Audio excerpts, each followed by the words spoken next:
Les abus sexuels dans l'Église, sujet douloureux, mais combien important à traiter aujourd'hui. Nous accueillons Valérie, la directrice des communications du diocèse de Québec, qui nous en parle.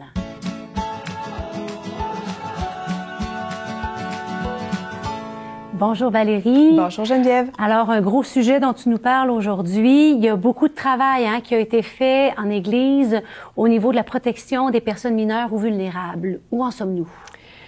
Alors, je peux dire, Geneviève, là, que ça fait moins 1 an et demi que je travaille au diocèse, puis ça doit être le dossier sur lequel j'ai mis le plus d'heures de travail. Pas juste parce que je réponds aux médias qui appellent pour avoir de l'information, des commentaires quand ça éclate en scandale dans l'actualité, mais aussi parce qu'on a un grand chantier diocésain en cours pour la protection des personnes mineures ou vulnérables. On travaille là-dessus. Il y a des grosses prises de conscience là, depuis 1990. On est déjà bien avancé, mais depuis 2018, où la Conférence des évêques catholiques du Canada avait publié des lignes directrices pour les diocèses, ici, ça a déclenché une nouvelle étape dans notre grand chantier diocésain pour ce dossier-là. On a créé un comité diocésain entouré d'un groupe de travail élargi avec des spécialistes de plusieurs domaines pour nous conseiller. Et on s'est doté d'un plan d'action avec 3 grands axes: prévenir les abus sexuels, intervenir lorsque ça se produit ou lorsque des allégations, des soupçons, des dénonciations, intervenir. Collaborer avec la justice, évidemment, et puis accompagner les victimes, les personnes qui ont vécu des drames de cette nature. Aurais-tu quelques exemples concrets là, de la manière dont ça atterrit tout ça? Oui, donc quelques exemples d'actions qui sont en cours là, dans notre plan de travail. Il y a présentement une vérification des antécédents judiciaires des gens qui s'impliquent en Église.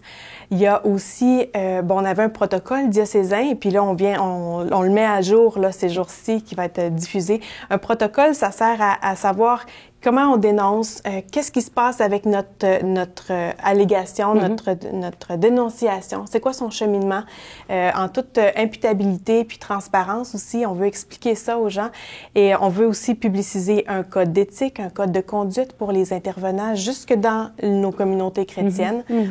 Tout un plan de formation aussi des gens pour avoir toute une sensibilisation en profondeur sur cet enjeu-là. Donc, c'est juste quelques exemples de nos travaux en cours. Puis, il y a vraiment une mise en valeur là, au niveau de la communication.